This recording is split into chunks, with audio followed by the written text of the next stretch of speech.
Welcome back to the Barbell Medicine YouTube channel. I'm Dr. Jordan Feigenbaum. This is training vlog number 39. I am 6 weeks out from my powerlifting meet, and we're gonna recap my lifts from the week, show you guys what I'm doing. But first, we need coffee. Okay, so first up, let's start with the gear. I'm using a Baratza Encore burr grinder. On the burr grinder, I have the setting set to 15. So basically, there are two steel burrs that grind the coffee, and the grind size is regulated by the distance between the two burrs. So the higher the number, the further the distance between the burrs, and the coarser the grind. So the pour over that I'm using is a Kalita Tri-Wave pour over, and it does use a paper filter that slows down the flow of water, but not a whole lot. And there are waves inside the dripper as well, and that basically speeds up the flow of water. So to get the right extraction, to get the right flavor for me, I like to use a medium to fine grind. It basically slows down the passage of water through the grounds because it's a little finer consistency. So like I said, I'm using the Kalita Tri-Wave pour over, and I put that on top of the Time More electronic scale. It not only tells you the mass of like coffee grounds and water that you're using so you get the right ratio, but also there's a timer on there. I'm also using Verve Coffee. Verve was a local brand, started in Santa Cruz, California, and I was living up there for a little bit and got addicted. And I can find it at my local Whole Foods, so that's the coffee that I'm using. So in any case, to try to get the right amount of extraction, basically we're trying to get the right flavor notes from the beans. So I use this 1 to 15 ratio. You can use anything from 1 to 14, 1 to 16, and that's grounds to water. That's 40 grams of coffee to 600 grams of water when I'm making 2 cups, or when I'm making 1 cup, I'll use 30 grams of coffee and 450 grams of water. The main thing here is to use enough grounds to actually restrict the flow of water. So you actually have to have enough, coffee grounds in the filter to make sure you're slowing down the passage of water enough. So I can't make a smaller cup with like 20 grams of grounds. So I kind of cut it off at 30 grams. That's the minimum amount of coffee that I'm gonna make using this brew device. Another thing, people will tell you to like rinse the filter. Basically, you're trying to rinse away any filter flavors, maybe preheat the brewing device, in this case, the Kalita Tri-Wave dripper, and maybe that helps maintain a constant flow rate of water if you preheat it, but I'm not convinced that any of that is real, so I don't wet the filter, I don't do any of that stuff. In any case, I just put 30 grams of coffee grounds into the filter, and then I'm ready to start my pour. To do the pour, I'm using the Stag EKG electric kettle. It's really great because you get to set the temperature anywhere somewhere between 195 to 205 degrees Fahrenheit or 90 to 96 degrees Celsius. When I do the pours to make the coffee, I'm trying to do 4 pours on average. I start the timer on my scale just to make sure that I'm taking enough time for each pour. And between pours, I'm usually trying to do about 60 grams of water on the first pour to get a bloom. And that's basically the release of carbon dioxide from the beans. So I'm looking to do that over about 15 seconds and then wait about 40 seconds. So at a minute, I'll do my second pour, which is usually 100 to 150 grams of water, something like that. In another 20 seconds, and then I'm gonna wait a minute. And then I'm gonna do about a similar size pour, maybe a little bit smaller, because I'm just making 1 cup here, over 15 to 20 seconds, wait another minute, and then I'm gonna finish it up to make my single cup at 450 grams, because again, I'm using that 1 to 15 ratio, and kind of let it finish dripping. It should take about 3 to 4 minutes to do this whole brew. This is a light roast, and so I'm shooting for 3 to 4 minutes. If it's a dark roast, maybe a little bit longer, but yep, that's how I make coffee. And just because I know it's gonna come up, if you have any questions about caffeine and how it pertains to health, I did a YouTube video on that, and I've linked that in the description below. A few announcements before we get into this week's training vlog. Did a really great podcast with Coach Jake Sipkin of Anarchos Training Methods. If you've ever wondered about CrossFit, how to program for CrossFit, the differences between programming for a CrossFit athlete who's like going to the games or regionals versus recreational CrossFit, injury risk, all that sort of stuff, that's the podcast. It's the CrossFit podcast. I've linked that in the description below as well. And then finally, you may be digging this new spruce, maybe is the color, hoodie. We have a bunch of new apparel that is dropping tomorrow. This video should go up on Friday the 15th, and then I believe the apparel drop is the 16th. So depending on when you're watching this, head over to the Barbell Medicine website and check out the new apparel if you wanna rep Barbell Medicine. Okay, so let's hop into this week's training. It was technically last week's training because again, that's how time works. So this current week, which you'll see next week has also been going great. But last week was my first week of a new training block. I wanted to answer a question that actually got a lot of likes from the last video because it does pertain to starting a new training block, particularly for a meet prep. So Matt the Fern writes, would love to see you troubleshoot training and stuff during meet prep in order to stay on track to hit your numbers when things don't go as planned. So just first and foremost, I don't know that there's a way to manufacture a weight on the bar, meaning that if you go into a training session and it's not there, I don't know that I have any tricks to give you to just spontaneously put more weight on the bar. Really, I think the most important thing that I could impart to you guys, the audience, is when you're starting a new training block is I would be a little bit more conservative in picking your initial weights. I think it is also useful, particularly if you're a trained individual and if it's a meet prep, there is a firm end date to your training block to have goals that you're trying to achieve by the end of that block. Now, most training should be process oriented. Am I getting all the training in? Did I do all the sets? Am I sticking to the RPE? Stuff like that.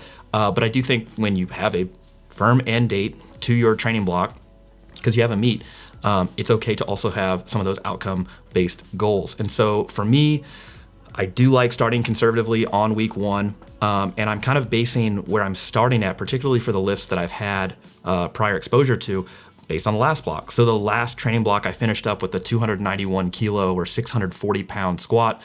On the bench press, I did 187.5 kilos, which is 412 pounds. And then on the deadlift, I did 324 kilo deadlift or 715 pounds. And so I don't want to start there because that's as high as I got on the last training block. I want to start a little bit under it. And the idea is that through this block, I'll be able to surpass that and then do that at the meet. And since I have meet numbers that I'm kind of thinking about, I also know okay, I can't start any lower than this and reasonably, add a little chunk of weight each week. So to do this in practice, I think the RPE is going to be very, very useful. So generally on your prescription for training, you're going to have rep, set, and RPE sort of prescription. Mine, for example, this week for squat was a single at 8 and then do a set of 5 at 8 and then do one back down set. That was on competition squat. I had multiple other squat slots throughout the week. So in picking that weight, if I want to end around 290 or maybe a little bit higher before I go to the meet, I know that the most I'm going to feel comfortable adding week by week is about 5 kilos.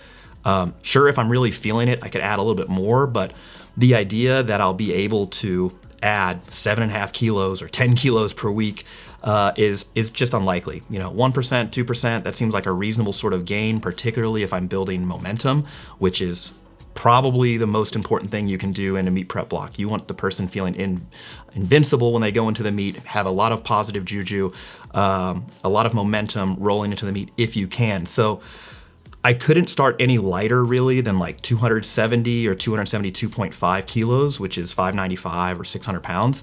The idea would be, I'm going to try to add 5 kilos each week. And then if I do that, the duration of this meet prep block, I'll be at 290 or so by the end of it before I go to the meet. And I would be totally fine hitting 290 again and going into the meet and then trying to hit something like 295 at the meet if it's there. So the benchmark, how did I get to 290 kilos or 638 pounds as my sort of target? I'm looking at a conservative third attempt, something that I'm pretty sure I can get, I'm really confident in, and I would like to do that in training. My reach number, is 295 kilos or 650 pounds, or maybe even 300 kilos, 660 pounds. But I just don't think it's reasonable that I'm gonna hit that in training without it costing me a ton of fatigue. If I didn't have a meet coming up, then, YOLO, let's do this thing. But so that's the way I kind of bracket, where do I wanna get by the end of a meet? What's a conservative third? So for squat, it's 290 kilos or 638 pounds. For bench, somewhere around 200 kilos or 440 pounds. And on deadlift, I'd like to pull 340, which is 748, I believe. So yeah, I'm gonna try to add somewhere between 2.5 to 5 kilos per week to each of my top singles there. And so in order to ensure that at least the first 2 or 3 weeks of this meet prep block, I'm building some positive momentum, I'm gonna start conservatively. Doesn't mean to ignore the RPE, it just means that you don't have to concentrate on making sure it's really a single at 8. If it's a single at 7 or 7.5, that's fine. try to build some momentum the first few weeks, and then ideally you have all those good vibes going into the final few weeks. And sure, at that point, you might go do a single at 8.5 or a single at 9, overshoot a little bit to hit your target. But the point is to, at that point, you're very close to the meet. It's probably a good trade-off at that point rather than doing it at the start of a meet prep block. Again, I don't know a way to manufacture weight on days that it's just not there. But I do play some games with myself.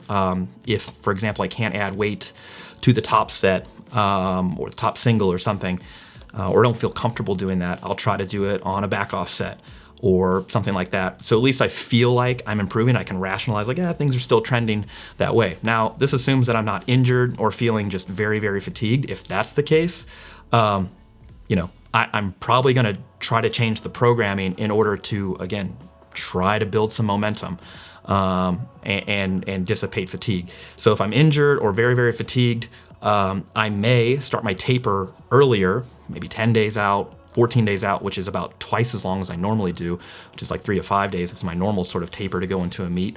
Or if, my training numbers are just kind of tanking and I don't really feel that tired, I don't really feel that beat up, then I'm kind of like, all right, well, this programming isn't really working. Maybe I need to go back to a more sort of developmental sort of phase where I'm doing, maybe a single at 7 or a single at 8, and then more volume, sets of 5 at a lower RPE or sets of 4 at a lower RPE to kind of, again, try to build some momentum where I can add weight week by week versus more of a specialization block, which is what I'm in now with a single at 8 and then some higher intensity work. So that's just kind of how I start a block, and I do think that it's important to be relatively conservative when you're starting out. Give yourself some room to grow. It's okay to undershoot. I'd much rather have you undershoot the initial weights than overshoot. And then as far as like how much can you undershoot by, well, it just depends on where you're trying to go and how much time you have and what you feel like is a reasonable target for yourself to actually add weight to the bar each week. It's unlikely that you'll be able to add weight to the bar each week indefinitely. That linear progression thing kind of falls off, but we got to make hay while the sun's shining. And for me right now, my confidence is at all-time high. My training's been going really, really well, and I feel like it's reasonable. I can add 2.5 to 5 kilos to my competition lifts each week for the next few weeks as I go into the meet, hit my targets, and then do some damage at the meet. So hopefully that's helpful. Let me know in the comments below and what you guys want me to talk about next week. Otherwise, we'll just review the lifts, which is what we'll do now. All right, so we're starting off on squats here. So this is, again, the first week of new meet prep block. This is 272.5 kilos, 601. Using the squat bar. Depth looks crispy, good velocity. I mean, I'd probably rate this a 7 or a 7.5, but again, trying to start conservatively. And these are the back off sets. Actually done at a little bit lower intensity this first week. So this is only 215 kilos, 463 pounds, if my kilo to pound math is good offhand. Yeah, this second week it actually bumped up to a 5 at 8, but just had some lighter percentage back offs. This is my comp bench, which I did also on day 1, 180 kilos, 396 pounds. This is probably going to be either my last warm up before my bench. And then I had Pendlay rows. This is 140 kilos, 308 pounds. I don't really like these platforms. They're super bouncy, but whatever. And then after that, I had trap bar deadlifts. So this is 240 kilos, 528 pounds, I believe. I had these for 8s. So the biggest difference between this block and my normal meet prep block is I'm doing a lot less volume per lift, but a lot more lifts. So I normally do 3 lifts per session or so. This is 5 to 6 lifts per session. And the overall volume ends up being the same. There's just more lifts. And then I finished up with dumbbell bench. Again, these are hundreds, and I'm supposed to do 10 reps at 7. The problem is they don't have any heavier dumbbells, so I actually swapped this out on week 2 for a Duffalo bar bench.